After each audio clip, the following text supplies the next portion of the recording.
Hey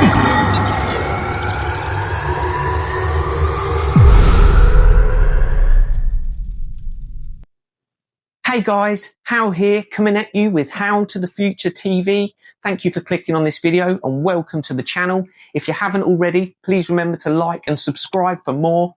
So if you watched my previous video, then you'll know that we've officially kicked off season 2 of How to the Future TV. And I thought I'd start things off properly by counting down my top 10 most anticipated movies of 2026, or the second half of 2026. So let's get to it. Now, before we begin, this isn't a list of the biggest movies or what's even guaranteed to be the best movies of the year. It's more so just films that I'm most excited about, whether that be because of the cast or the director or just an incredible idea. So with that being said, let's get into it.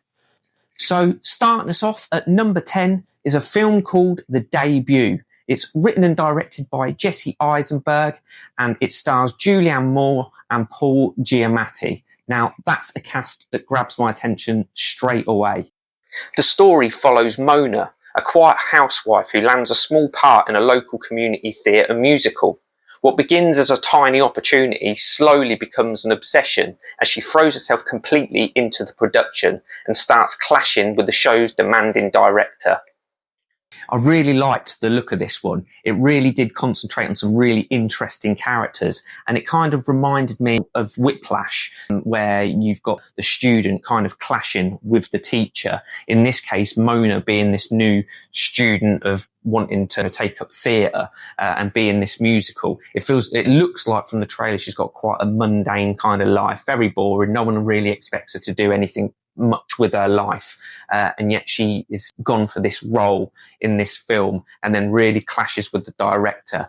But you get the impression that the director just really wants to chisel her and make her into the best possible actress that she could be, and it really did just stand out. And to be honest, I wish I did do a trailer reaction for this film because I quite enjoyed it. It looks like there's some good humour going to be in it, and I really do think it's just one to keep an eye out of. So, yeah, that was my number 10, The Debut. Look at me and say your line 3 times in a row and don't blink.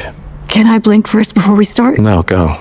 So, coming in at number 9 is a film called Whalefall.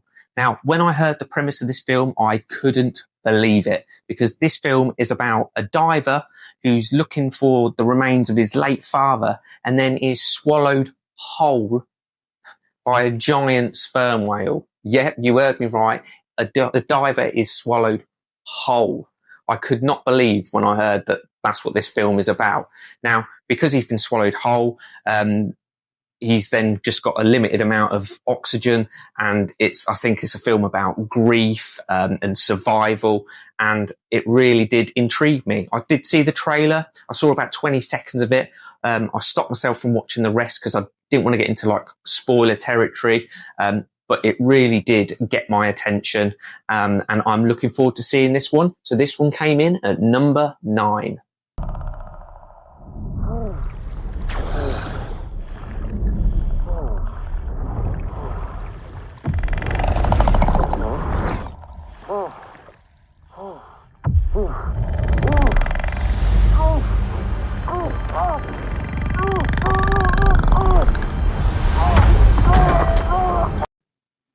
Now, coming in at number 8, we've got Clayface. Now, to be honest, this is the DC film that I am most curious about, because instead of them making another traditional superhero film, they're taking one of Batman's most tragic villains and really leaning into what appears to be like psychological horror. And I can't wait to see it. Clayface has always been such an interesting character. He's a man who's completely losing his identity while desperately trying to hold on to it. If they really embrace the darker side of that story, then this could end up being one of the most unique comic book movies we've had in years. I'm really excited to see what they do with it. I thought some of the visuals in Clayface's trailer were just absolutely amazing. I really liked the way that it focused in on his bandaged face right at the beginning. It really does focus in, and it really gave me the vibe of like the Batman film. I really got that kind of feeling from it. And there was a part at the very end of the trailer as well where he's just staring like pretty blank. And then out of nowhere, he like wipes the face and there's nothing there again. I don't know. I must look mental doing that, but you know what I'm saying? When it just, he does that, you know, in the trailer, he does that. And then his face just, you know, I ain't got visual effects. I can't do it. You know what I mean? And it just really intrigued me. So yeah, I'm hoping it is going to be in the same world as the Batman film. I really do, because I loved that dark world, and this feels like it fits right into it. You let me know what you think. Taking the number 7 spot is Christopher Nolan's brand new film, The Odyssey. Now, Christopher Nolan's next film was always going to make this list. It's based on Homer's legendary epic. We follow Odysseus on his long journey home after the Trojan War. Knowing Christopher Nolan, I'm expecting something absolutely huge. The scale looks massive, and Nolan always finds a way to make these stories feel bigger than life, whether it's Interstellar, Oppenheimer, or The Dark Knight. He always delivers something memorable. Now, I know there has been some question marks over some of the cast choices, but I honestly cannot wait to see his take on this story. At number 6, we've got The Adventures of Cliff Booth. Now, if you've seen Once Upon a Time in Hollywood, you'll know exactly why I'm excited about this one, because I think Brad Pitt absolutely nails his role as Cliff Booth in Once Upon a Time in Hollywood. I thought he was magnificent, and it did leave me wanting more, to be honest, after that film. It's actually a film that I'd really like to review on this channel. It's up there as one of my favourites from Quentin Tarantino, and with this one, I can't wait to see what they do with the continuation of his story. He was effortlessly cool, funny, and mysterious. He's just a brilliant character. I honestly don't know where this story is going to go, but I'm more than happy to spend more time with this character. Now, breaking into the top 5 is a film called The Heart of the Beast. And Brad Pitt makes my list again, only this time he's in a survival thriller in the Alaskan wilderness. After a plane crash, his character is stranded alongside his retired military dog, and together they have to fight to survive. I'm an absolute huge fan of survival movies, especially when they balance the action with real emotion. And I already have a feeling that relationship between the man and his dog is going to be the heart of this film. Definitely one I'm looking forward to. So coming in at number 4 is going to be Zach Cregger's Resident Evil.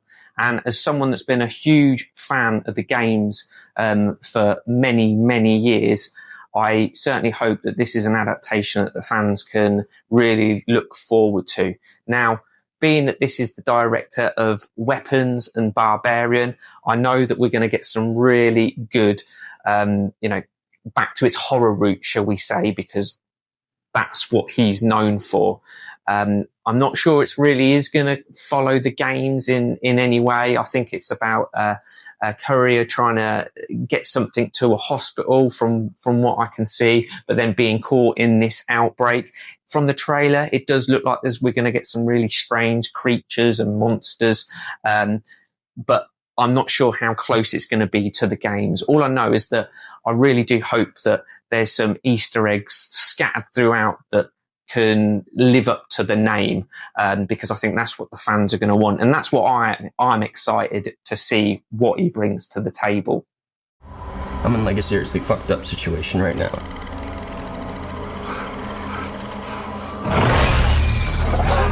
And it looks like there's a chance that we might not get to talk to each other again. Taking the number 3 spot is going to be Godzilla -0.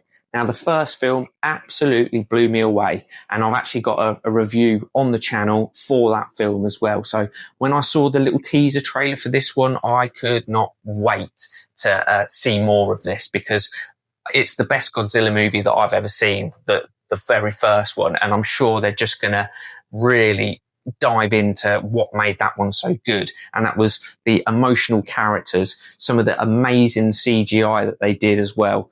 And it does look like, just going by the trailer, he's going to creep into New York, because you see the Statue of Liberty. So I can't wait to see this. And if they follow the same formula they did in that first one, then we are in for a real treat, because I'm not really one that's a massive fan of these like big giant monster films, but that Godzilla -1 was brilliant. So that's why the number 3 spot is for Godzilla -0.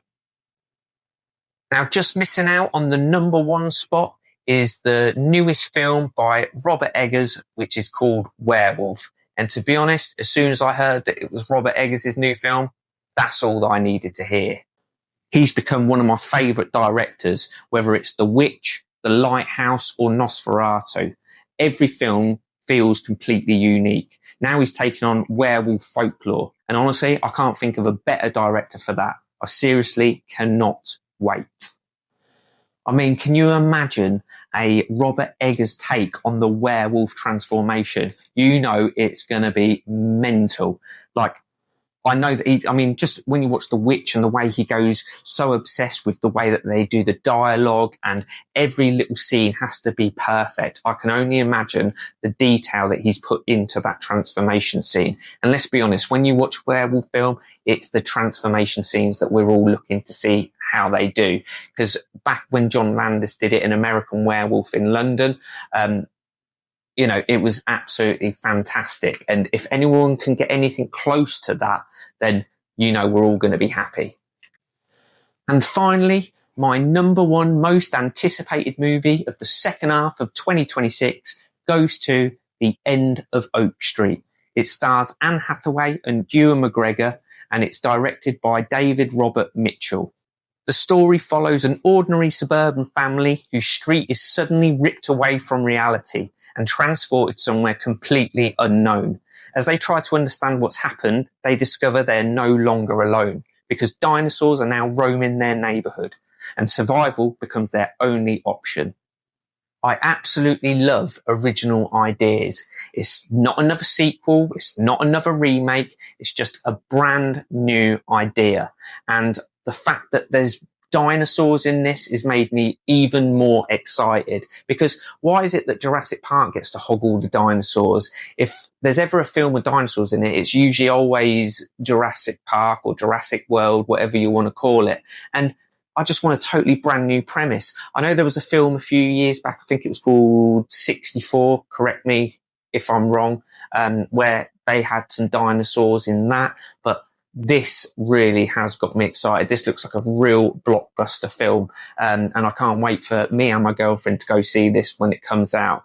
That trailer really just, got me excited. I had no idea what was going on, and I love that there's so much mystery to it. So that takes my number 1 spot, The End of Oak Street. As I say, I cannot wait to see it. What the hell's going on? Get inside now! So there you have it. Those are my top 10 most anticipated movies for the end of 2026. Now I want to hear from you. What are your most anticipated movies? Did any of mine make your list, or did I completely miss one? You let me know in the comments section below. So if you enjoyed this video, then please remember to like, comment and subscribe if you're new. Hit that notification bell and join me here on How to the Future TV, where season 2 is only just getting started. We're going to have movie reviews, trailer reactions, rankings, and plenty more movie content all coming along. And just remember, when this baby hits 88 miles per hour, you're going to see some serious